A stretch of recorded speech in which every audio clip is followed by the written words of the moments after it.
125 సంవత్సరాల క్రితం అనగా 1927 డిసెంబర్ 25వ తేదీన అంటే ఆనాడు భారతదేశానికి స్వాతంత్ర్యం రానటువంటి రోజుల్లో ఈ దేశాన్ని బ్రిటిష్ వాడు పరిపాలన చేస్తున్న కాలంలోనే డాక్టర్ బిఆర్ అంబేద్కర్ ఈ దేశంలో మనుధర్మ శాస్త్రం ఏ రకంగా ప్రజల్ని మనిషిగా బతకటానికి సమానంగా చూడలేనటువంటి సమాజం ఆనాడు ఈ భారతదేశంలో కొనసాగుతూ ఉంది. అటువంటి సమాజాన్ని నాశనం చేయాలని చెప్పి 1927 డిసెంబర్ 25వ తేదీన డాక్టర్ బిఆర్ అంబేద్కర్ మనుస్మృతిని బహిరంగంగా తగలబెట్టినటువంటి రోజు ఈ రోజు. ఎందుకు మనుస్మృతిని అంబేద్కర్ తగలబెట్టాడంటే ఈ దేశంలో చాతుర్య వ్యవస్థని మనుస్మృతి సృష్టించిందని, బ్రాహ్మణులు, క్షత్రియులు, వైశ్యులు అగ్ర కులాలని చెప్పి శూద్రులు, అతి శూద్రులు వారి సేవ చేసుకోవాలనేటటువంటి ఒక హీనమైనటువంటి బానిస సంస్కృతిని సృష్టించింది మనుస్మృతి. అటువంటి మనుస్మృతిని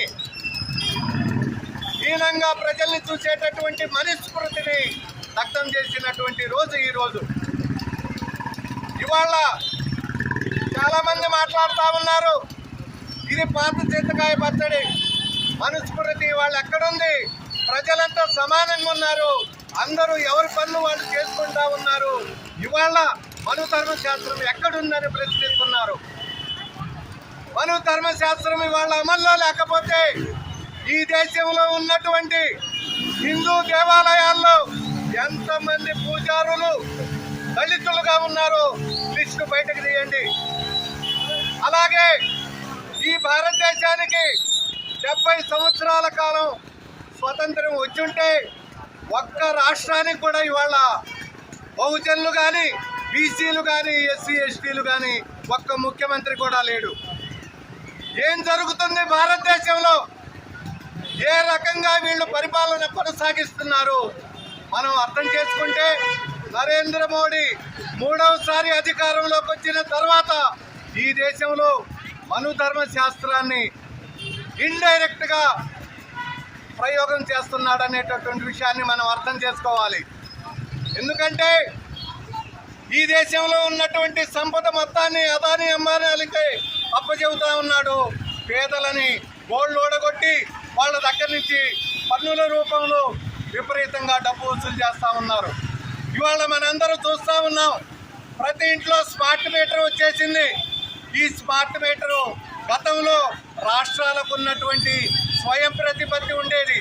రాష్ట్రానికి స్వయం ప్రతిపత్తి అంటే ఆ రాష్ట్రంలో కావాల్సినటువంటి ప్రజలకి వాళ్ళకి ఏం కావాలి, ఆ రాష్ట్రానికి ఏమవసరం అనేటటువంటిది రాష్ట్ర పాలకులు చూసుకునేటటువంటి అవకాశం ఉండేది.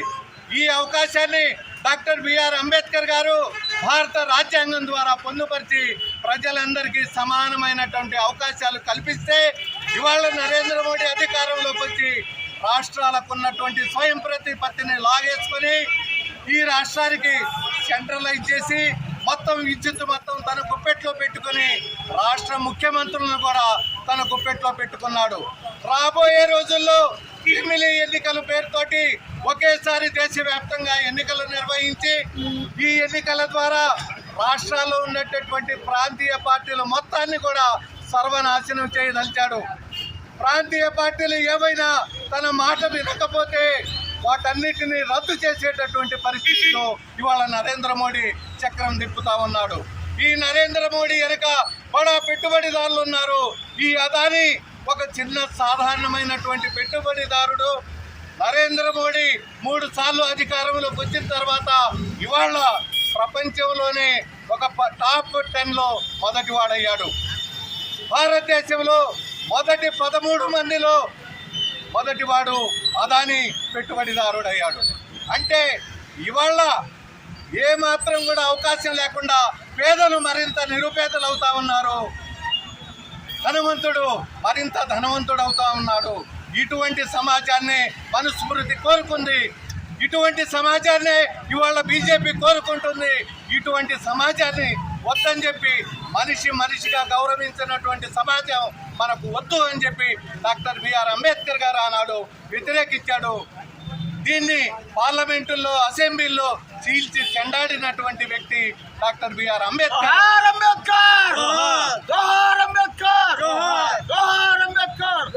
అటువంటి వ్యక్తి యొక్క ఆశయాన్ని ముందుకు కొనసాగించడం కోసం, డాక్టర్ బిఆర్ అంబేద్కర్ యొక్క ఆశయాన్ని ముందుకు తీసుకెళ్లడం కోసం ఈ దేశంలో కుల వ్యవస్థని నిర్మూలించకుండా, హిందూ మతోన్మాదుల యొక్క పెత్తనాన్ని, హిందూ మతోన్మాదుల యొక్క ఉన్మాదాన్ని నిర్మూలించకుండా ఈ దేశంలో సమాజం అనేది రాదనేది డాక్టర్ బిఆర్ అంబేద్కర్ గారి యొక్క ఆశయం.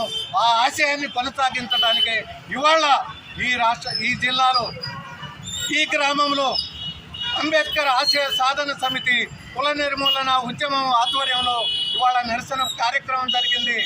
మనుస్మృతిని దగ్ధం చేసినటువంటి సందర్భంగా ఇవాళ ఇక్కడ మేము కూడా మనుస్మృతి యొక్క చిహ్నాల్ని దగ్ధం చేసి మా నిరసన తెలియజేసి ప్రజలందరూ అంబేద్కర్ గారి యొక్క ఆశయానికి కట్టుబడి ముందుకు కొనసాగటానికి, ఆయన ఆశయాన్ని ముందుకు తీసుకెళ్ళడానికి